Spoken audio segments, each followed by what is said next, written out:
Hello guys, welcome back to other video. তো তোমাদের সামনে কিছু বাস্তব সত্য কথা তুলে ধরার চেষ্টা করব যে কিছু কিছু সংখ্যক মানুষ রয়েছে যারা নিজেদের মা বাবা কিন্তু সেভাবে সময় দিতে চায় না। কেননা প্রত্যেকটা মানুষেরই কর্তব্যের মধ্যেই পড়ে। যেমন ছোটোবেলায় যেমন মা বাবার যেমন আমাদেরকে মানুষ করেছে, ছোটো থেকে বড় করেছে, কিন্তু সেই বয়সে কিন্তু আমাদের প্রত্যেকেরই উচিত মানে মা বাবাকে সেবা যত্ন করা, না হলে কিছুটা সময় সময় দেওয়া দিনের শেষে।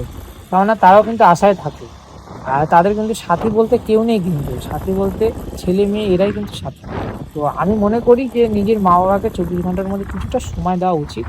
এটাও সকলে ভেবে দেখবে, কেননা তাদের মতো স্বাধীন ভালোবাসা আশা করি তোমার পৃথিবীতে কেউ ভালোবাসবে না। আর মানে কি বলবো, মানে তোমার যদি গার্লফ্রেন্ড থাকে বা বয়ফ্রেন্ড থাকুক না কেন, আজ আছে কিন্তু কালকে নাও থাকতে পারে। কালকে যখন থাকবে না তখন কিন্তু তোমার কিন্তু খারাপটাই কিন্তু দেখবে, ও কিন্তু আর তোমার ভালোর ভাবনাটা ভাববে না, তোমার খারাপ চাইবে। কিন্তু মা বাবা মানে কি বলবো, ভগবান রূপী। তো এরা এমন যে মানে তোমার কখনো খারাপ চাইবে না, সবসময় তোমার ভালো চেয়ে আসবে।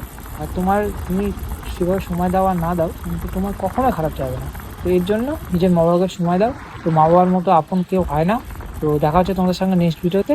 তো বাই, সকলে ভালো থেকো।